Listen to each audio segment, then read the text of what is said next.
O ano é 1977. O radiotelescópio da Universidade do Estado de Ohio captou um sinal que parecia diferente de todas as outras ondas de rádio que estávamos acostumados a captar. O sinal foi captado por 72 segundos e possuía algumas características peculiares. A intensidade dele chegou a ser 30 vezes maior do que o ruído de fundo, e isso é bastante intenso. Foi por essa razão que esse sinal recebeu o nome de sinal WOW, que basicamente mostra o espanto dos astrônomos. É impossível saber a origem precisa do sinal por limitações do próprio radiotelescópio, mas estimativas colocam a origem provável como a região no céu correspondente à constelação de Sagitário, um pouco acima de um aglomerado globular bem conhecido, o M55.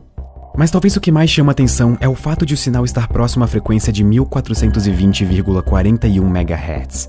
Essa frequência não é apenas um número, ela é uma frequência muito importante, a emissão natural do átomo de hidrogênio. Para entender por que essa frequência é tão importante, vamos voltar um pouco no tempo.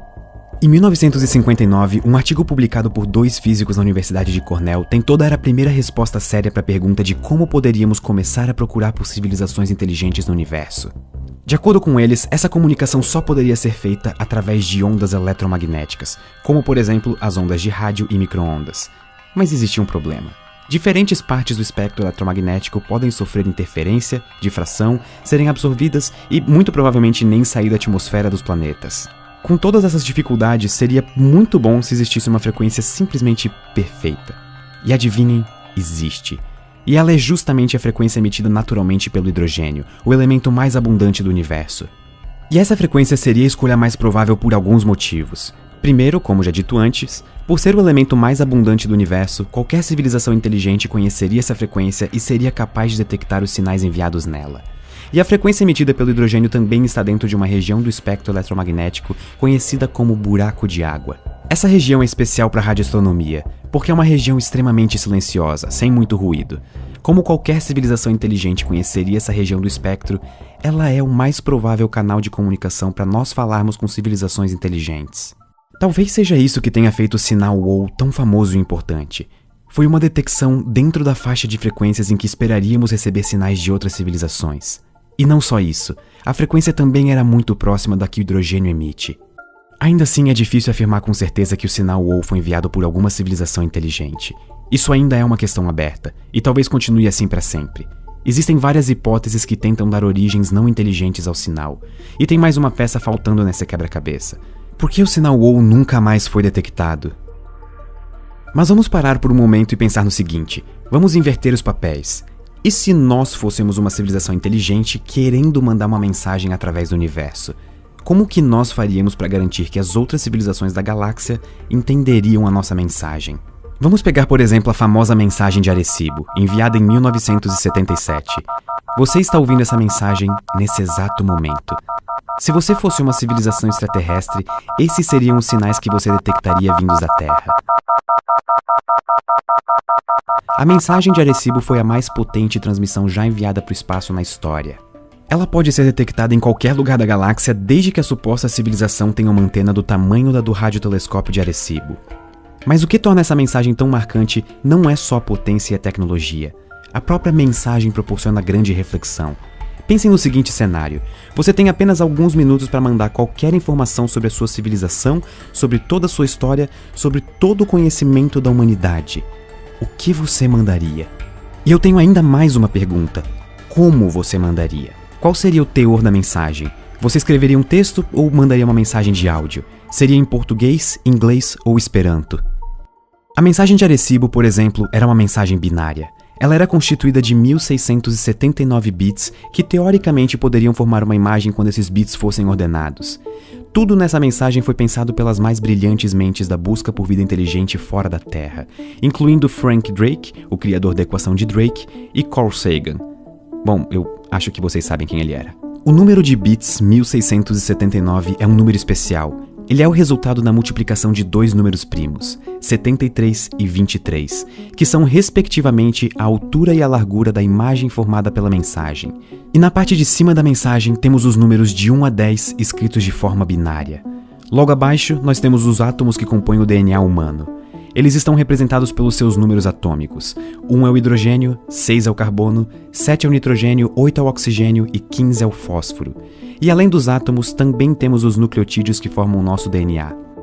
E não para por aqui, porque além dos nucleotídeos, nós também temos a própria estrutura de hélice do DNA humano. E uma figura bem simples tentando representar um ser humano. Nós temos os planetas do Sistema Solar, incluindo Plutão, que naquela época ainda era considerado um planeta, e por fim nós temos o radiotelescópio de Arecibo, com essa parte que parece uma letra M para lembrar possíveis leitores da mensagem que o espelho é uma parábola.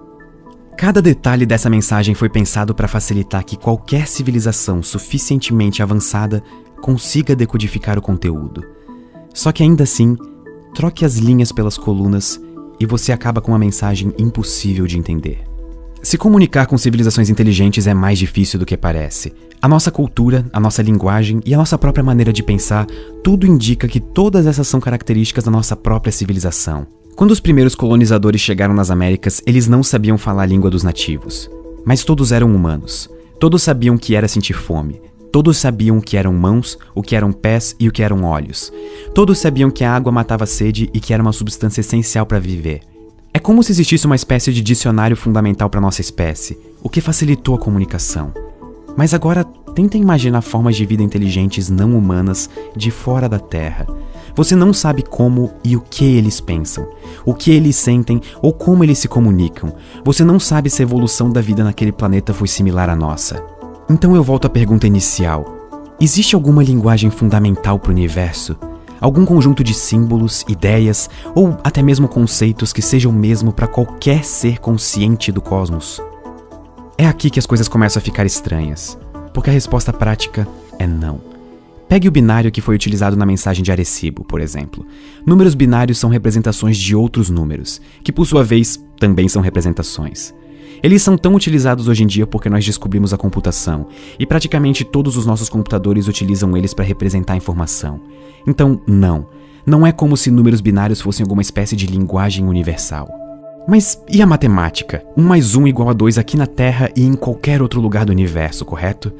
Por que nós não usamos a matemática para nos comunicar com civilizações? Porque, bom, 1 mais 1 igual a 2 em qualquer lugar do universo. Mas isso não é verdade para nossa representação de 1 mais 1 igual a 2. A matemática é uma linguagem inventada para descrever a natureza, e isso provavelmente significa que os números, operações, fórmulas e relações são concepções humanas antes de mais nada. Mais uma vez, é verdade que se você tiver uma coisa e juntar com outra coisa, agora você tem 2 coisas. Mas a maneira como você representa isso através da matemática não faz parte da realidade. O número 1 não existe na natureza, embora a gente use ele para representar coisas que existam de fato na natureza. Eu adoraria que a matemática, a física e todas as demais áreas da ciência fossem uma exata representação da realidade do universo em que vivemos. Mas isso nem de longe pode ser comprovado.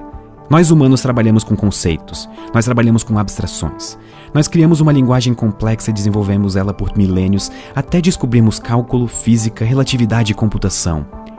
Mas essa linguagem continua sendo uma abstração nossa e nada garante que qualquer outra forma de vida fosse entender o que nós estamos fazendo.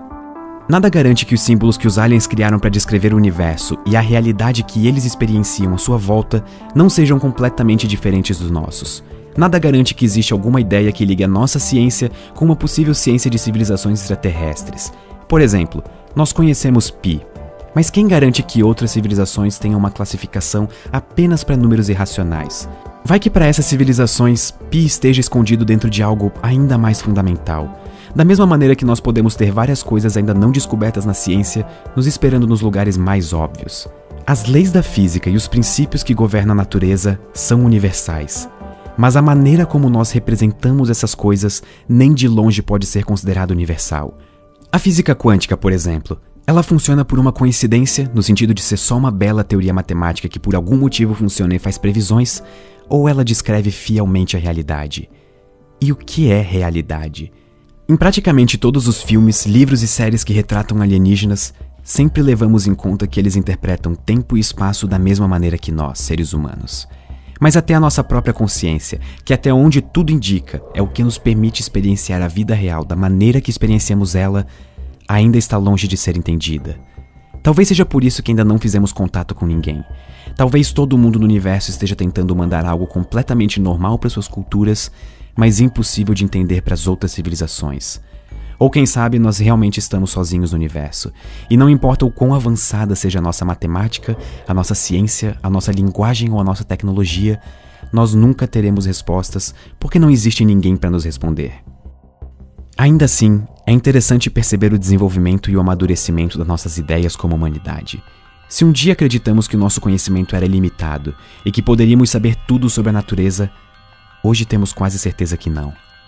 Mas uma coisa eu garanto: a primeira vez que conversarmos com civilizações inteligentes, não será com binário. Muito obrigado e até a próxima.